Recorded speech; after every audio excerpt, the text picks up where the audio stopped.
SCI급 논문으로 효과적인 선행 연구 시작하는 방법, 웹 오브 사이언스로 하는 방법에 대해서 교육을 진행하도록 하겠습니다. 저는 클리비트 애널리틱스 컨설턴트 함수영입니다. 먼저 오늘은 웹 오브 사이언스를 활용해서 어떻게 SCI급 논문을 검색하고 분석을 할 수 있는지에 대해서 좀 기본 검색에 대해서 교육을 해드릴 거고요. 그 다음에 지금 많이들 온라인 개강도 하셨고 재택근무를 하고 계시는데, 그래서 코페니오를 활용해서 집에서도 아니면 언제 어디서나 공원에서도 이렇게 논문을 쉽게 읽으실 수 있는 방법에 대해서 좀 교육을 해드리도록 하겠습니다. 먼저 웹 오브 사이언스 교육 진행하도록 하겠습니다. 먼저 웹 오브 사이언스는 다들 알고 계시겠지만 SCI급 논문을 검색해서 보실 수 있는 데이터베이스다라고 보실 수가 있고요. 웹 오브 사이언스라고 많이들 말씀하시는데 실제 웹 오브 사이언스를 이렇게 쫙 열어서 보시면 저희가 코어 컬렉션이라고 해서 핵심 컬렉션이 중간에 있다라고 이렇게 말씀을 드릴 수 있고요. 그 다음에 이거를 기준으로 해서 지역별 데이터베이스라든지 아니면 특정 연구 분야, 아니면 특정 분야, 지금 보시면은 특허까지 이렇게 데이터베이스들이 실질적으로는 나눠져 있고요. 대부분의 기관들에서 많이들 구독하고 계시는 데이터베이스는 코어 컬렉션이세요. 코어 컬렉션 같은 경우에는 이렇게 다시 열어서 보면은 이렇게 크게 6개의 분류로 나눠져 있는데요. SCI2 같은 경우에는 과학 분야의 SCI 논문이다라고 보시면 되세요. 이 SCI 같은 경우에는 저희가 2020년도에 기존에 별도로 있었던 SCI가 SCI2로 통합이 되었습니다. 그래서 지금 밑에 보시면은 통합이 되었고 이거를 활용할 수 있는 전략에 대해서 저희가 한번 웨비나를 진행을 했고요. 다시 보기를 해서 보실 수가 있으세요. 그래서 오늘은 제가 이제 웹 오브 사이언스에 대한 기본 교육을 진행을 해드릴 거기 때문에 이렇게 언급만 하고 다시 보기를 해서 보시면 좀 더 도움이 될 것 같습니다. 그리고 사회과학 분야의 SCI, 그리고 인문학 분야의 SCI가 AHCI로 되어 있고요. CPCI라고 해서 학술지, 학회에서 이제 열리는 학회가 열렸을 때 나오는 저널들, 그래서 CPCI가 있고, 그리고 도서 분야의 BKCI, 그리고 SCI 이렇게 3 에디션으로 가기에는 논문의 퀄리티는 있지만 영향력이 조금 약한 그런 저널들을 모아서 저희가 ESCI라는 인덱스로 분류를 하고 있습니다.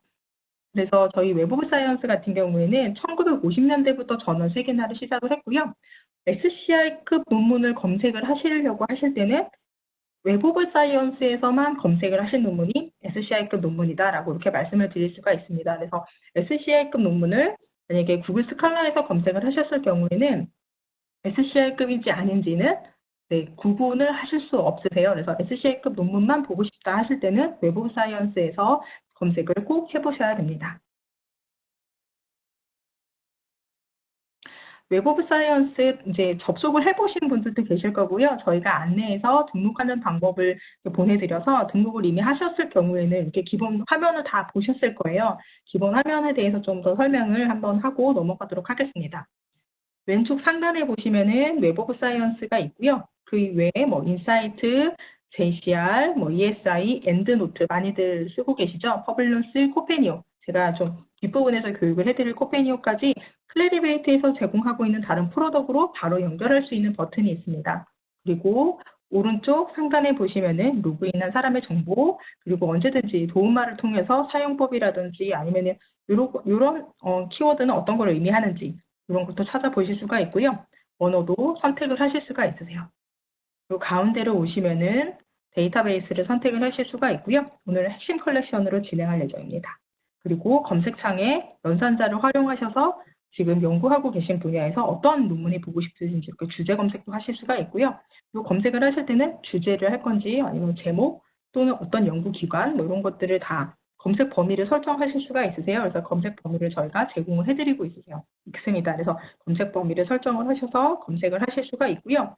기간 같은 경우에는 저희가 1900년대부터 현재까지 데일리로 업데이트가 지금 웹 오브 사이언스는 되고 있고요. 기관의 구독 상황에 따라서 기간은 좀 달라질 수가 있습니다. 그래서 기간 설정, 그리고 행 추가를 통해서 뭐 토픽과 저자를 할지 아니면 토픽과 연구 기관 할지 이렇게 좀 같이 동시에 행을 추가해서 검색을 하실 수가 있고요. 하시다가 항상 검색 도움말을 이렇게 눌러보시면 기본 검색이라든지 아니면은 다른 검색 방법에 대해서도 이렇게 도움말을 보실 수가 있으십니다. 그리고 제가 앞에서 검색 그 필드를 제공을 해드린다고 말씀을 드렸는데 총 19개의 검색 그 필드를 제공을 해드리고 있고요. 지금 이렇게 두껍게 볼드로 표시된 2개의 필드에 대해서만 좀 언급을 하고 넘어가도록 하겠습니다. 주제라고 되어 있습니다. 보통 연구 키워드 검색에 있고요. 주제 검색을 했을 때는 영문으로 토픽으로 되어 있는데 논문의 제목과 초록과 키워드에서 검색이 가능한 것을 저희가 주제라고 보고 있습니다. 그래서 주제로 검색을 하셨을 경우에는 논문의 제목, 초록, 그리고 키워드에서 검색어가 있었을 경우에는 논문이 검색이 된다. 이렇게 말씀을 드릴 수가 있고요. 그리고 연구기관 검색에서 확장된 연구기관명 해서 Organization Enhanced라고 되어 있는데 이거 같은 경우에는 바로 위에 있는 검색 필드랑은 조금 다르다고 말씀을 드릴 수가 있는데요.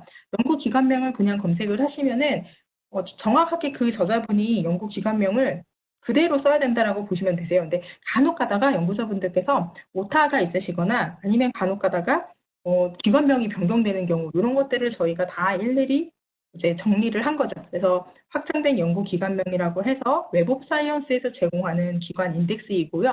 그래서 좀 빠짐없이 오타가 있다든지 아니면 기관명이 변경된 것까지도 빠짐없이 논문을 검색하고 싶으실 경우에는 확장된 연구 기관명을 활용하시는 것을 추천을 드리고 있습니다. 그리고 웹 오브 사이언스 활용했을 때 논문을 검색했을 때 가장 좋은 점이 연산자를 활용하셔서 노이즈를 제거하고 이렇게 핵심 논문을 좀 검색해서 볼 수 있다는 건데요. 연산자를 활용하는 방법에 대해서 좀 설명을 드리면 저희가 부울 연산자 3개를 기본으로 제공을 해드리고 있습니다. AND, O와 NOT를 제공을 해드리고 있고요. AND는 A, AND, B 했을 때 A와 B가 동시에 있는 것. OR 같은 경우에는 A, OR, B 했을 때 2개가 다 둘 중에 하나만 있어도 되는 것. 그리고 A, not B로 들어갔을 때는 A가 있는 것 중에서 B가 있는 것을 제외하고 그래서 기본 부울 연산자 3개를 제공을 해드리고 있고요.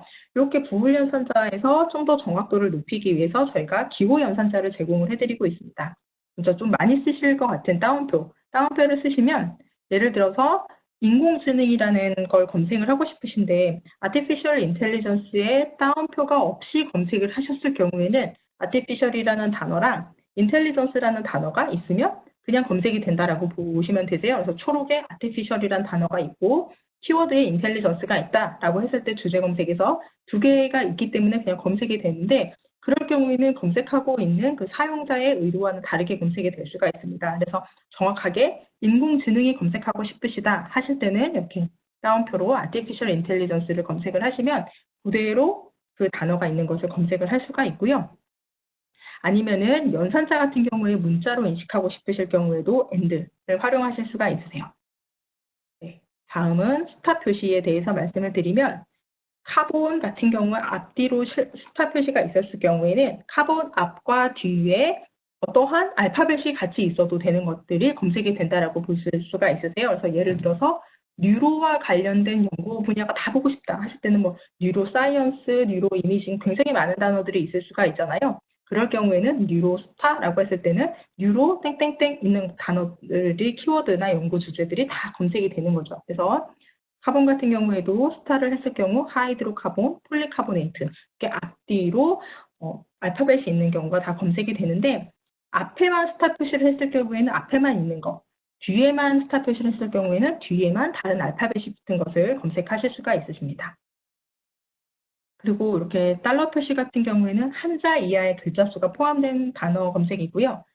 많이 예시가 많지는 않지만 컬러 같은 경우 예시를 들으면 같은 뜻인데 스펠링이 하나가 차이가 나는 경우에 이렇게 달러 표시를 넣으시면은 2개가 다 동시에 검색이 될 수 있습니다. 그리고 물음표 같은 경우에는 한자의 글자 수가 무조건 포함된 경우입니다. 달러와 물음표의 차이점은 달러는 있거나 없거나 한자의 알파벳이 근데 물음표 같은 경우에는 무조건 하나의 알파벳이 있는 거를 이렇게 검색을 하실 수가 있고요. 그리고 제가 많이 기호 연산자에서 강조를 드리는 게 니어 연산자입니다. A, near B로 이렇게 하셨을 경우에는 A와 B 사이에 최대의 단어가 15개의 단어가 있는 것까지 검색이 된다라고 말씀을 드릴 수가 있고요. 만약에 A와 B의 near 사이에 그냥 near가 아니라 이렇게 슬러시에 숫자가 들어갔을 경우에는 A와 B 사이에 있는 단어 개수를 조절할 수 있다라고 말씀을 드릴 수가 있는데 커피 트리에서 near에 슬러시에 e를 붙였을 경우에는 아무것도 없는 커피 트리, 커피와 트리에 단어가 하나가 들어가 있는 것, 커피와 트리 사이에 단어가 두 개 있는 것까지 이렇게 검색을 할 수가 있는데요. and 연산자와 좀 유사하게 보이지만 다른 점은 and 같은 경우에는 논문 제목에 처음에 A가 있고 초록 끝에 B가 있는 경우에도 A, B가 동시에 있기 때문에 검색이 되는데 니어 연산자를 활용하셨을 경우에는 그 거리 사이를 굉장히 좁히기 때문에 노이즈를 더 많이 제거해서 찾아 검색을 해서 보실 수 있는 그런 연산자입니다. 그리고 세인 연산자 같은 경우에는 여러 이제 사용법에 따라서 많이 쓰시고 있는데요. 세인 연산자를 활용하셨을 경우에는 특정 학교의 특정 학과도 이렇게 검색을 해서 보실 수 있으세요. 그래서 예시를 보시면 하버드 유니버시티의 세임 앤 매스가 이렇게 들어갔을 경우에는 하버드 대학교의 수학이라는 매스라는 단어가 들어가 있는 학과, 그러니까 수학과 관련된 학과는 좀 응용 수학이 있을 수도 있고 그냥 수학이 있을 수도 있고 그 수학이 들어가 있는 학과가 이렇게 검색이 된다. 그래서 특정 학교, 특정 학과를 검색하고 싶으실 경우에는 이렇게 세인 연산자를 활용하시면 좋은 게 다른 and나 near와는 다르게 같은 한 줄에 있는 경우에만 검색이 됩니다. 그래서 하버드와 수학과가 같이 있는 경우 이렇게 검색이 된다라고 말씀을 드릴 수가 있고요. 세임 연산자 같은 경우는 꼭 연구기관명 및 주소, 영문명으로는 어드레스에서만 사용하는 연산자입니다. 다른 검색 필드에서 사용하셨을 경우에는 and랑 똑같은 역할을 하고 있습니다. 네. 그리고 웹 오브 사이언스는 검색을 해서 보시면은 필터를 좀 제공을 해드리고 있습니다. 필터를 제공을 해서 지금 보시면은 왼쪽에 보시면 필터들을 제가 쭉 나열을 했는데요. 필요 없는 것들, 나에게 필요한 것들만 집중해서 보시거나 아니면은 제외시켜서 보시거나 해서 검색 범위를 계속 좀 좁혀 나가서 논문을 읽으실 수 있도록 이렇게 필터를 제공을 해드리고 있는데 표시된 것만 제가 좀 한번 짚고 넘어가도록 하겠습니다. 웹 오브 사이언스 범주라고 해서 영문명으로 웹 오브 사이언스 카테고리로 저희가 쓰고 있는데요. 웹 오브 사이언스에서 분류한 연구 분야로 좀 소분류라고 보시면 되세요. 그래서 255개의 연구 분야로 분류를 해놨습니다. 그리고 밑에 보시면 오픈 액세스 같은 경우에는 기관에서 구독하고 있는 저널의 상황과 관계없이 무료로 전문을 다 보실 수 있는 논문을 오픈 액세스라고 하고요. 우리 기관에서는 많은 저널을 구독하고 있지 않다라고 하셨을 경우에는 오픈 액세스만 봐야지 라고 해서 오픈 액세스만 검색 범위를 좁혀서 보실 수가 있습니다. 연구 분야는 웹 오브 사이언스에서 분류한 중분류, 또 한 150여 개 연구 분야로 분류가 되고 있고요. 그리고 맨 밑에 보시면은 웹 오브 사이언스 세기는 있습니다. 웹 오브 사이언스 세기는 제가 앞에서 웹 오브 사이언스 코어 컬렉션은 이런 에디션이 있습니다 라고 말씀을 드렸는데 SCI2에서 나온 논문인지 아니면 SSCI인지 AHCI인지 이렇게 어떤 세기에서 나온 논문인지 이것도 확인해서 보실 수가 있습니다. 네, 그러면 우선 제가 웹 오브 사이언스에 대해서 기본 자료를 좀 보여드렸고요. 먼저 제가 웹 오브 사이언스 등록하기 이 페이지를 다 전달을 드렸는데 지금 등록을 하신 분도 계실 거고 등록을 아직 안 하신 분들도 계실 텐데요. 웹 오브 사이언스 접속을 하실 때는 보통 기관 도서관 홈페이지에서 학술 DB를 가셔서 웹 오브 사이언스 경로로 접속을 하시면은 접속을 하실 수가 있고요. 지금 다들 이렇게 아이디 생성하시면 좋을 것 같습니다. 그리고 이렇게 접속해서 들어가시면은 오른쪽 상단에 로그인이 있는데 여기에서 로그인을 클릭하시면 등록을 누르시고 그러면 이렇게 팝업 창이 하나가 뜨게 되고요. 이때 기관의 이메일 주소를 활용을 해서 등록을 하실 수가 있습니다. 그래서 이메일로 이제 확인, 키값이 가게 되면은 그 코드를 입력을 하셔가지고 이렇게 등록 서식을 작성을 하셔서 아이디를 생성해서 쓰실 수가 있고요. 이제 나중에 학교를 졸업하고 다른 곳으로 이렇게 이동을 하실 수가 있으시잖아요. 그럴 경우에는 이메일 주소를 변경해서 활용을 하실 수 있기 때문에 현재는 소속된 기관의 이메일 주소를 활용하시는 것을 추천을 드리고 있습니다.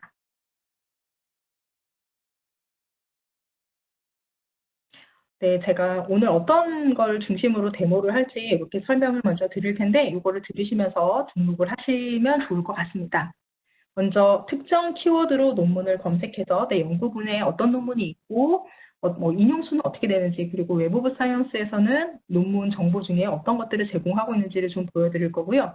검색을 했더니 논문이 막 10,000편, 20,000편 이렇게 될 수가 있는데 연구자분들께서 굉장히 그렇게 많은 논문들을 동시에 읽으실 수가 없으시잖아요. 물리적으로 시간이 부족하실 수가 있으셔서 그래서 필터를 활용해서 검색 결과를 좁혀서 정말 나에게 딱 맞는 논문이 어떤 건지 좀 뽑아서 읽으실 수 있도록 필터를 활용하는 방법, 그리고 검색 결과가 나왔을 때 이 검색 결과를 분석을 하실 수가 있으세요.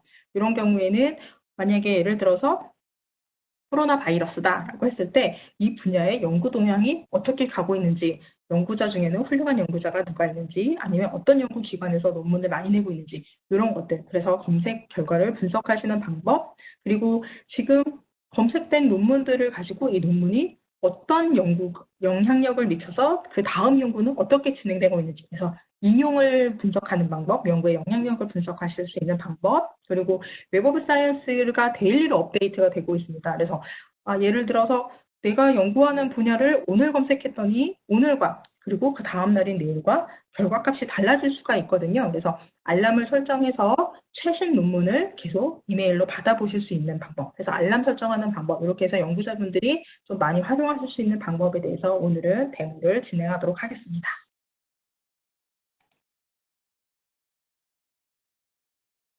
그러면 저도 웹 오브 사이언스로 들어가 보도록 하겠습니다. 다들 제 화면이 보이시죠? 먼저 저는 로그인을 해 놓은 상태이고요.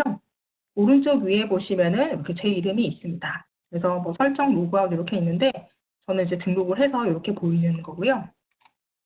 또 도움말을 보시면은 웹 오브 사이언스 도움말, 뭐 교육 포털도 있고 피드백 이렇게 고객 지원까지 이렇게 필요에 따라서 설정을 클릭해서 들어가시면 되고요.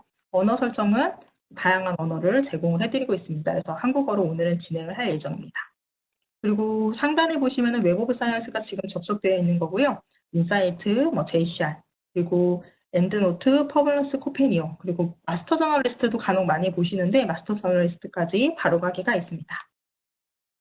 먼저 가운데 보시면은 저랑 화면이 좀 다들 다르게 보이실 거예요. 이제 저 같은 경우에는 회사 아이디다 보니까 거의 마스터 아이디라고 해서 모든 게 다 웹 오브 사이언스에서 제공하는 모든 게 다 보이는 아이디이기 때문에 뭐 검색했던 논문 수가 다르게 보인다든지 이런 것들은 있을 수 있습니다. 그래서 제가 그런 것들은 그때그때 좀 설명을 드리도록 하겠습니다. 데이터베이스 같은 경우에는 이렇게 굉장히 많이 있죠. 근데 많이들 이거 다 보이시지는 않으실 거예요. 그래서 코어 컬렉션으로 오늘 진행을 할 거고요. 그리고 검색은 기본 검색을 진행할 예정입니다. 검색창이 있고요. 그리고 오른쪽에 보시면은 주제가 이렇게 디폴트로 되어 있는데 제 드랍다운에서 보시면은 주제, 제목, 저자, 저널명 뭐 이렇게 검색을 다양하게 보실 수가 있으세요. 제가 혹시 이거 기억하세요? 확장된 연구기관명? 확장된 연구기관명은 저희가 오타를 다 잡아서 보여드려요 라고 말씀을 드렸는데 확장된 연구기관명 사용법 잠깐 보여드리도록 하겠습니다. 확장된 연구기관명 이렇게 클릭을 하시면 검색창 밑에 없었던 이렇게 파란색 글씨가 하나가 뜨게 됩니다. 책인에서 이용 가능한 기관을 선택합니다 라고 되어 있는 것을 클릭을 하시면 네, 창이 이렇게 화면이 바뀌는 걸 보실 수가 있고요. 여기에 제가 이렇게 검색을 한번 해보도록 하겠습니다. 화면에 보스턴에 있는 학교들도 막 잡히는데 보시면은 제가 의도했던 하버드 대학교가 이렇게 있는 거 보실 수가 있고요. 그 뒤 동그라미 상세 정보를 보기를 보시면은 한번 보여드릴게요. 저자분들이 어떻게 주소를 썼는지 보실 수 있으세요. 이렇게 지금 이런 것도 쓰시는데 이런 것들을 이제 그 미국에 있는 컨설턴트들이나 이렇게 보고 다 색인을 저희가 다 바꿔드리는 거죠. 왜냐면은 오타가 있거나 주소가 빠졌거나 이럴 수가 있어서. 그래서 하버드 대학교 전체 논문을 보고 싶다 하실 때는 추가, 아니면은 이렇게 주소가 이제 나눠져 있는 걸 보고 싶다 하실 때는 이렇게 추가를 따로 나오셔도 되는데 저는 하버드 대학교를 이렇게 추가를 해보도록 하겠습니다. 네, 추가 버튼을 누르시면 인터넷이 조금 느린 것 같습니다.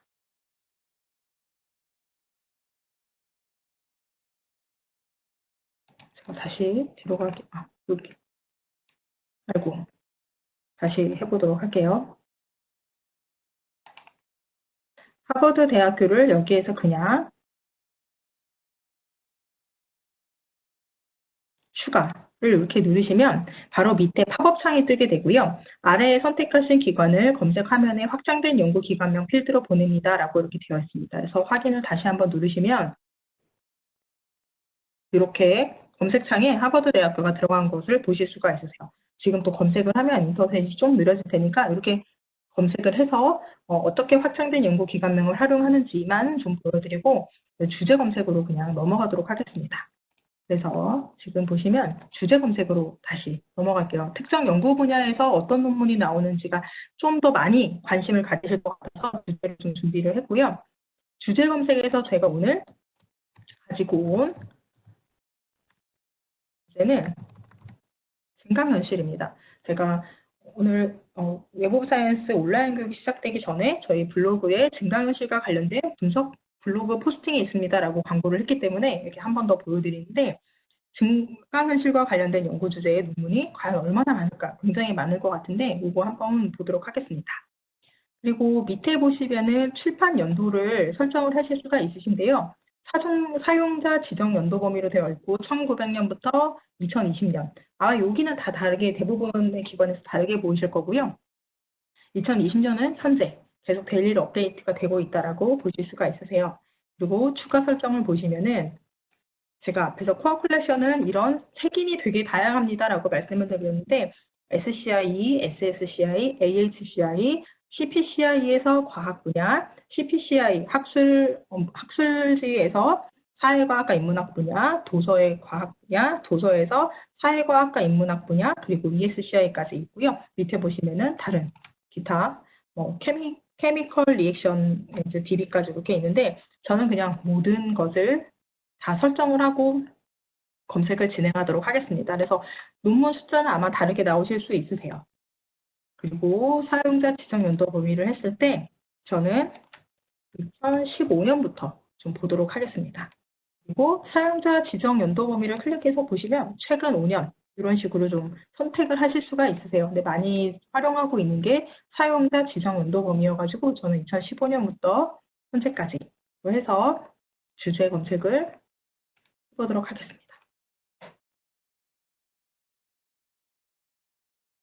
약간 논문의 개수는 다르지만 저랑 같은 화면이 보이실 것 같고요. 지금 왼쪽에는 필터들이 있다라고 보시면 되고 가운데에는 검색 결과라고 보실 수가 있는데 그럼 왼쪽에 필터부터 좀 설명을 드리도록 하겠습니다. 맨 위에 보시면은 웹 오브 사이언스 코어 컬렉션에서 주제로 증강현실로 검색이 됐다라는 게 이렇게 보이고요. 약 9,500건 정도 논문이 있습니다. 그리고 쭉 내려서 보시면 필터링 기준에 보시면 이렇게 트로피 모양과 불꽃 모양, 그리고 열쇠, 그러니까 열린 모양, 그리고 이렇게 뭔가 이렇게 쌓여있는 이런 모양이 보이는데 아마 자유열람제 말고 나머지 필터 같은 경우에는 보이시는 기관과 안 보이시는 기관이 있으실 건데요. 이렇게 트로피 모양과 불꽃 모양이 보이고 있으신 기관에서는 웹 오브 사이언스 이외에 인사이트라는 솔루션을 구독하고 계신 기관이세요. 그래서 해당 분야에서 인용 빈도가 가장 높아서 최근 10년 동안 출판된 논문 중에서 이제 연도별로 노멀라이제이션을 했을 때 상위 1%의 사이테이션을 받은 논문을 저희가 하이리 사이티드 페이퍼라고 해서 인용 빈도가 높은 논문이라고 부르고 있고요. 22개의 연구 분야로 나눠놨습니다. 그리고 불꽃 모양 같은 경우에는 저희가 핫 페이퍼라고 해서 22개의 연구 분야로 크게 나눴을 때 출판된 지 2년 이내의 논문이 2개월 동안 받은 사이테이션이 상위 0.1%에 해당하는 굉장히 화제가 되고 있는 논문을 저희가 핫페이퍼로 부르고 있는데 이 필터를 보실 수가 있어서 굉장히 화제가 되고 있는 논문이나 고인용 논문만 보고 싶다. 나는 이 분야는 이제 막 연구를 시작하니까 이것만 집중해서 보고 싶다 하실 때는 이렇게 필터를 선택을 하시고 범위 재설정을 누르시면 거기에 해당하는 논문만 골라서 보실 수가 있으신 그런 필터입니다. 그리고 본 전체 원문이 공개된 것들 중에 우리 기관에서는 구독하고 있는 저널이 없지만 자유열람제로 원문을 전체가 볼 수 있는 논문만 보고 싶다 하실 때는 자유열람제를 클릭하셔서 범위 재설정을 누르시면 되고요. 밑에서부터 좀 보여드리면 위에서부터 보여드리면 출판 연도를 보시면은 2020년부터 2016년까지 되어 있는데 저는 2015년부터 검색을 했거든요. 상위 가장 최근 5년 5개 연도 그리고 다른 필터 같은 경우에는 논문 수가 많은 상위 5개가 지금 밖에 보여진다라고 보시면 되세요. 그래서 2020년부터 추가 옵션 값을 이렇게 클릭하시면 2015년부터 2020년도까지에 해당하는 논문이 몇 편이 있는지 이렇게 보실 수가 있고요. 여기서 다시 취소 버튼을 누르고 보시면은 이렇게 되어 있습니다.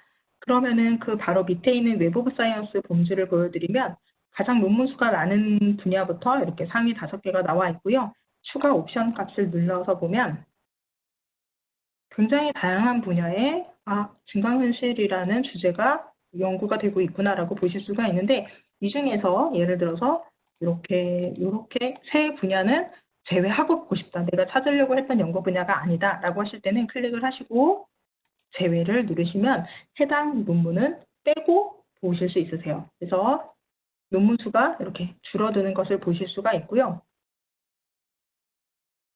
그리고 밑으로 내려가서 문서 유형에서 프로시딩스 페이퍼와 아티클과 리뷰만 보겠다라고 하실 때는 이렇게 세 개를 클릭하시고 범위 재설정을 하시면 해당 문서 타입에 있는 논문만 보기 때문에 결과값이 또 줄어드는 것도 이렇게 확인하실 수가 있으세요.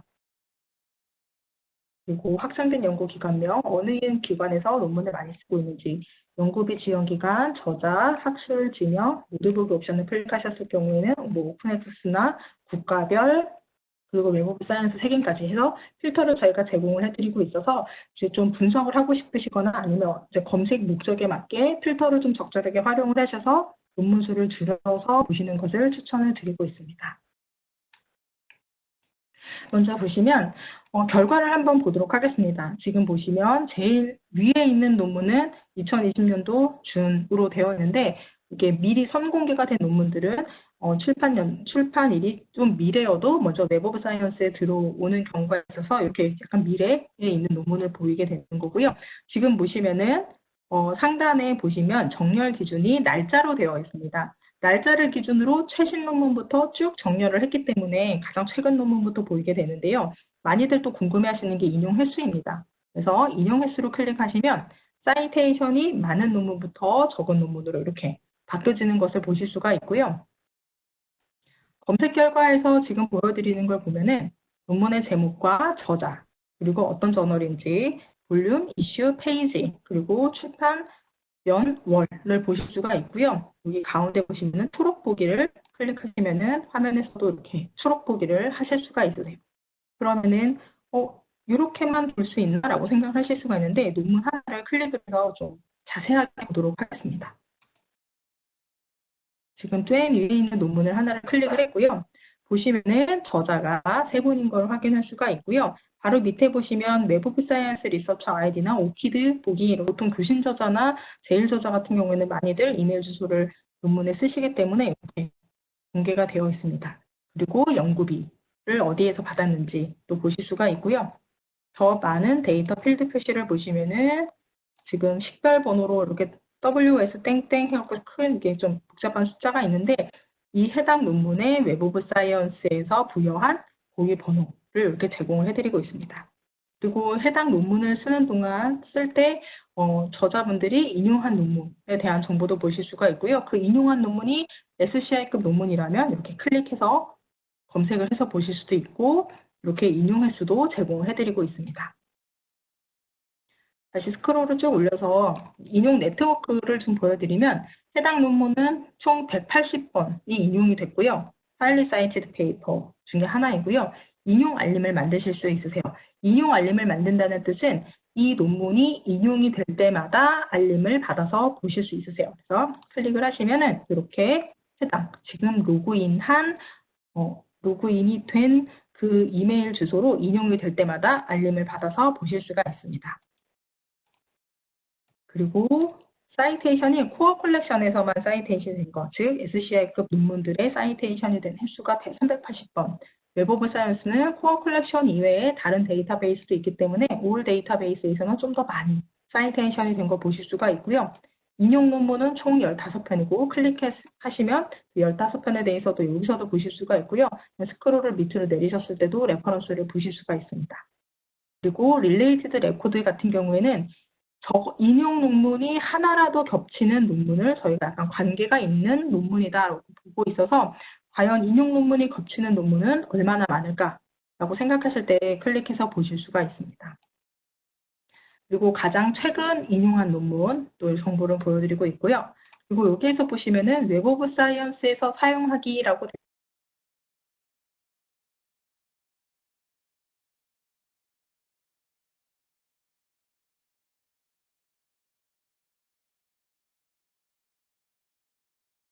있습니다.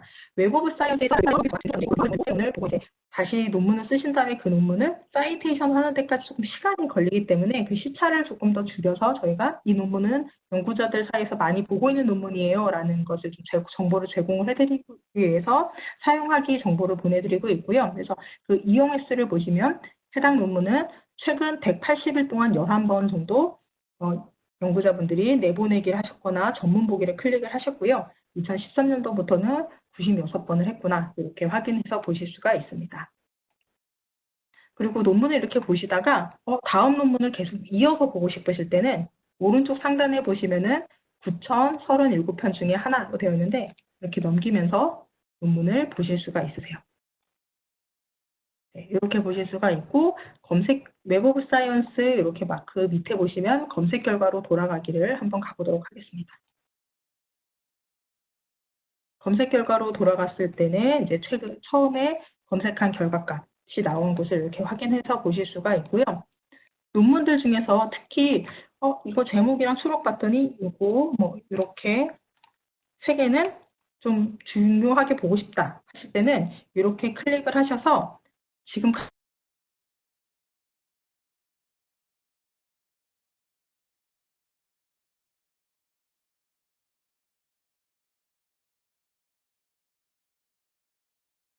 가운데 보시면은 선택 목록에 선택 목록에 숫자 3이 되어 있습니다.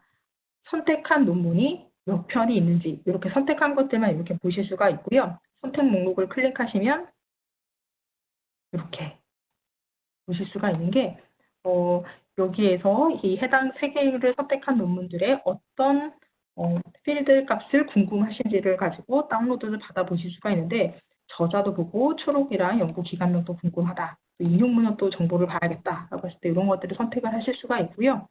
선택한 논문들이 이렇게 나와 있는 거 보실 수가 있으세요.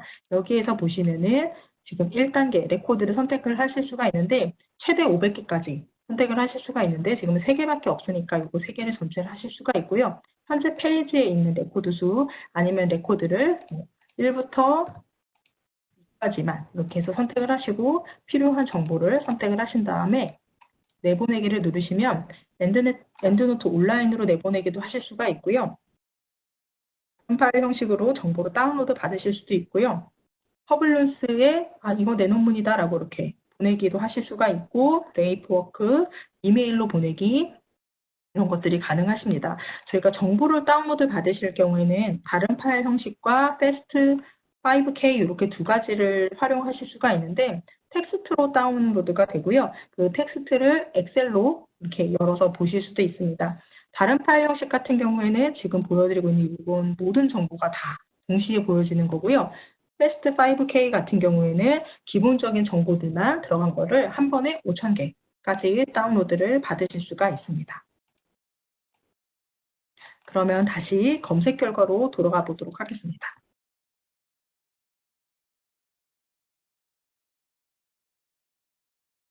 이제 검색 결과에서 제가 결과 분석하는 방법과 그리고 인용 리포트를 어떻게 만들 수 있는지에 대해서 좀 보여드릴 거고요. 먼저 이렇게 관심이 있는 주제를 가지고 먼저 이 분야가 연구 동향이 어떻게 되고 있지 이런 게 궁금하실 수가 있으시거든요. 그래서 오른쪽 위에 보시면은 결과 분석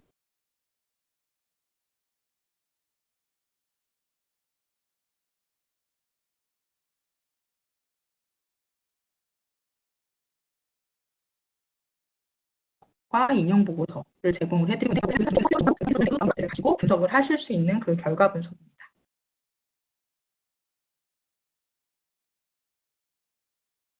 보시면 왼쪽에 있는 것을 기준으로 분석이 된다라고 보실 수가 있고요. 웹 오브 사이언스 범주로 되어 있어서 어떤 연구 분야에서 논문 수가 많은지를 보실 수가 있는데 그래프는 트리맵과 막대 그래프 두 가지를 제공을 해드리고 있고요. 검색 결과 수는 뭐 5개부터 20개, 뭐 25개 이렇게 그래프가 변경되는 것을 보실 수가 있고요. 어떤 연구 분야에서 증강 현실 논문이 많은지 그리고 이렇게 선택을 하시고 레코드 보기를 하셨을 경우에는 1830편의 논문에 대한 정보를 보실 수가 있고요.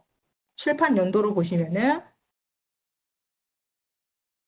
해당 분야의 논문이 증가하고 있는지 이런 것도 확인해 보실 수가 있는데 지금 제가 이거를 2015년부터 검색을 했기 때문에 2015년부터 있고요. 논문 수가 막 증가하다가 2019년도에 조금 주춤해 보이는 것도 보실 수가 있고 근데 아마 이게 지금 저널에서 정보가 들어올 때 아직까지 들어오지 않은 정보들이 있을 수가 있어서 이거는 약간 한 6월 정도까지 조금 더 시간을 두고 보시는 게 좋을 것 같고요. 2020년도 같은 경우는 현재 진행 중이고 있기 때문에 논문 수가 줄어든 것처럼 이렇게 보이게 됩니다. 그래서 왼쪽에 제공해드리고 있는 분석 기준을 가지고 분석 그래프를 그리실 수가 있고요. 이렇게 결과값이 이렇게 밑에 보여지게 되는데 이 결과값 같은 경우에도 보시면은 다운로드를 받으실 수 있으세요. 그래서 이 표로 되어 있는 모든 데이터 값을 텍스트 파일로 다운로드도 받으실 수가 있고요. 그리고 이렇게 위에 보시면은 그래프도 그대로 다운로드를 받으시면 이미지 파일로 다운로드를 받아서 보실 수가 있습니다. 그래서 이렇게 분석하는 방법을 제공을 해드리고 있습니다. 또 클래리베이트 애널리틱스 마크 밑에 보시면 인용 보고서 만들기가 있는데 앞에 이전 페이지로 돌아가서 검색 결과에서도 인용 보고서 만들기가 있고요. 이렇게 결과 분석을 하시다가도 인용 보고서를 만드실 수가 있는데 둘 다 같은 기능이라고 보시면 되세요. 그래서 인용 보고서 같은 경우에는 결과 분석과는 좀 다른 거라고 말씀을 드릴 수가 있는데 인용 보고서 한번 눌러보도록 하겠습니다.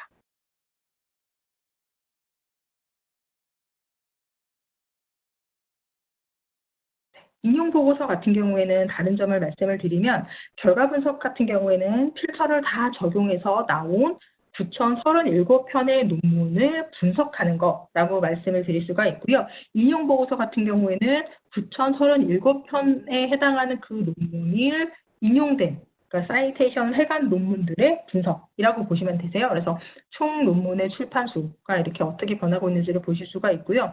해당 논문의 H인덱스 그리고 논문당 평균 인용수도 이렇게 보실 수가 있고요. 9,037편의 논문이 총 SCI급 논문에서 몇 번 인용이 되는지 확인해 보실 수가 있고요. 그 중에서 자기 인용을 제외한 값도 보실 수가 있습니다. 그리고 해당 논문들이 인용기간 논문들을 보실 수가 있는데 왜 인용수보다 작지라고 보실 수가 있는 게 A라는 논문은 9,037편에 있는 논문들 중에서 막 2개, 3개를 동시에 인용했을 경우가 있기 때문에 논문 수는 좀 작아지는 것을 보실 수가 있고요. 또 자기 인용을 제외한 논문 수도 확인해 보실 수가 있으세요. 그래서 이거는 많이 활용하시는 게 특정 논문을 몇 개만 보실 수도 있는데 만약에 예를 들어서 내 논문이다 라고 가정을 하면 내가 쓴 논문 10편을 인용해간 논문들을 이렇게 분석을 해서 누가 인용을 해갔지도 보실 수가 있고요. 나는 이렇게 연구를 했는데 내 논문을 기준으로 인용을 해간 논문들을 봤더니 새로운 아이디어를 만들었을 수도 있습니다. 그래서 그렇게 후행 연구가 어떻게 진행되는지를 확인해 보실 수 있는 것이 인용 논문 분석입니다. 그래서 그래프도 이렇게 연도별로 인용 횟수가 어떻게 증가하고 있는지를 보실 수가 있는데 지금 굉장히 많이 증가하고 있는 것도 보실 수가 있고요. 2020년도 같은 경우는 아무래도 현 시점이기 때문에 논문 수가 좀 많이 줄어든 것을 보실 수가 있습니다. 그리고 스크롤을 내리시면 사이테이션 수, 그러니까 인용 수가 많은 논문부터 이렇게 정렬이 되어 있는 것을 확인해 보실 수가 있으세요. 제가 굉장히 빠르게 좀 마음이 급했습니다. 앞에 좀 에러가 있어가지고요. 그래서 빠르게 진행을 했습니다. 그래서 여기까지 그래도 다들 잘 따라와 주셨을 거라고 믿고요. 그러면은 코펠니오를 통해서 논문의 원문을 어떻게 볼 수 있는지에 대해서 좀 보여드리도록 하겠습니다. 먼저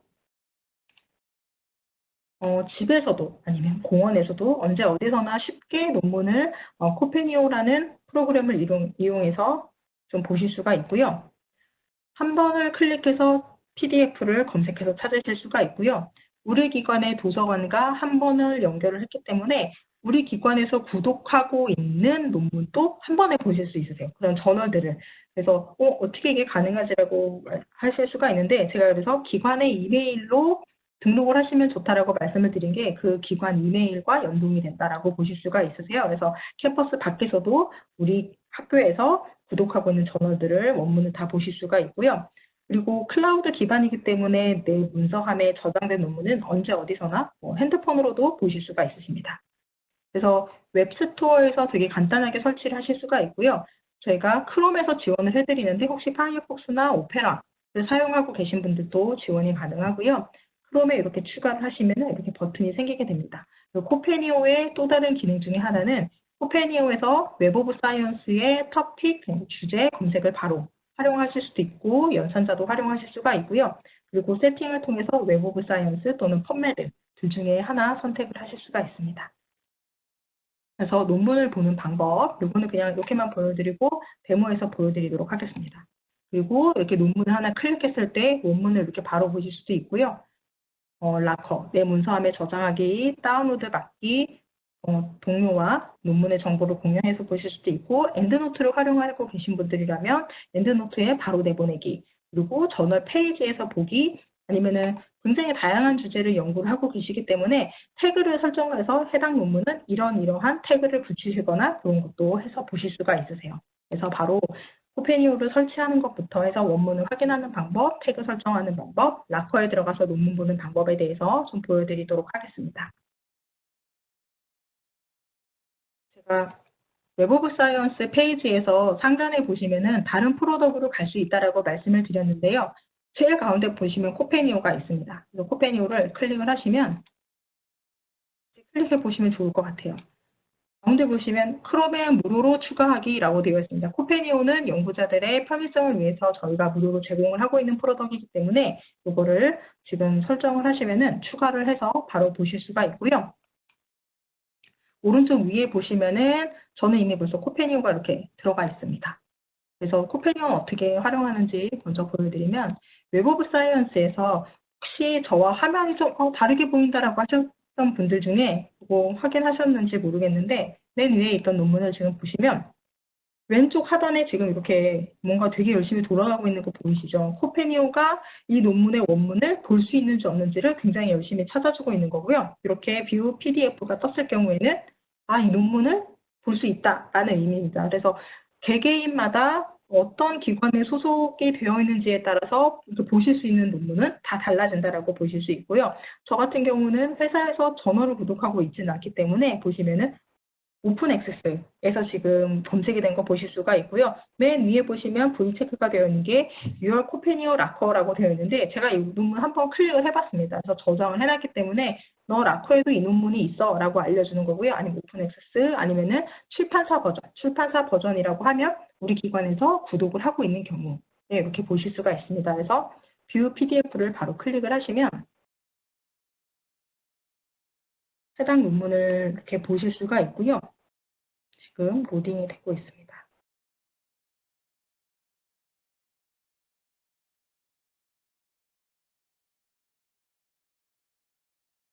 네, 그럼 논문의 전문을 보실 수가 있고요.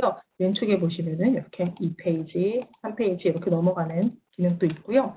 오른쪽 상단에 보시면은 프린트도 하실 수 있고 바로 다운로드 받으실 수 있고요. 여기를 클릭해서 보시면은 뭐 회전이라든지 손 도구라든지 뭐 스크롤을 바꾼다든지 이런 것들을 선정을 하실 수가 있고 그 해당 논문의 지금 기본 저자랑 저널 정보, 출판 연도 그리고 웹 오브 사이언스에서 보기도 보실 수 있고요.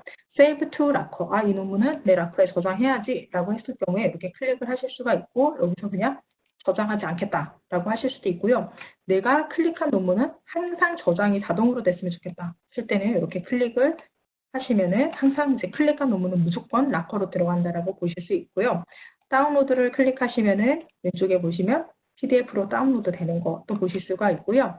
쉐어 PDF를 누르셨을 경우에는 다른 동료 연구자에게 해당 논문, 이 논문 괜찮은 것 같은데 좀 같이 보자 라고 하셨을 경우 이메일 주소와 그리고 메시지를 넣어서 보내실 수가 있습니다. 그리고 엔드노트로 내보내기가 있는데요. 이거를 클릭하시면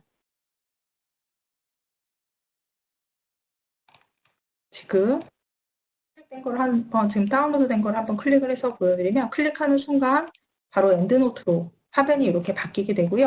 엔드노트가 활성화가 되면서 보시면 이렇게 해당 논문이 들어가게 되는 것도 확인해 보실 수 있으세요. 그래서 엔드노트로 바로 내보내기가 가능하고요.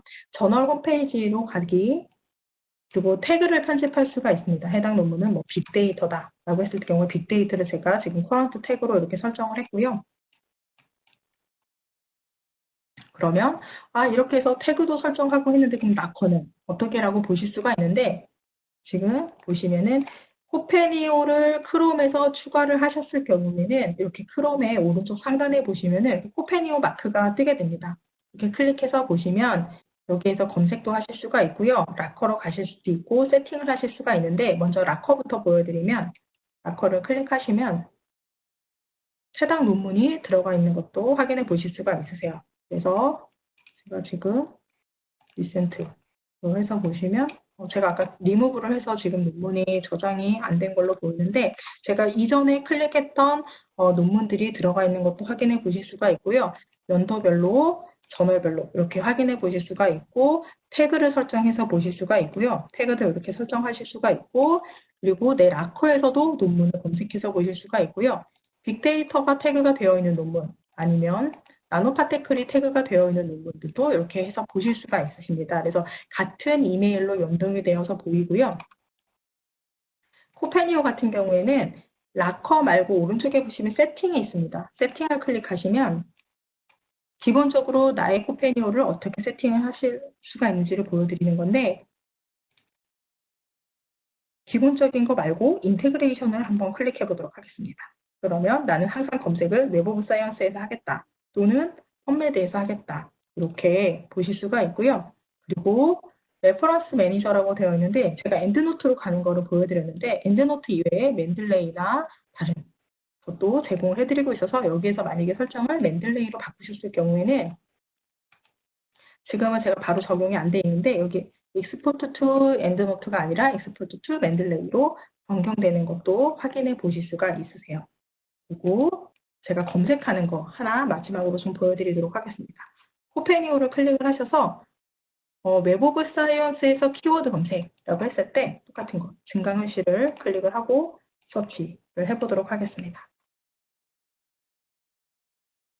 서치를 하면 지금 로그인이 되어 있기 때문에 훨씬 많은 논문들이 검색이 되어 있는데요.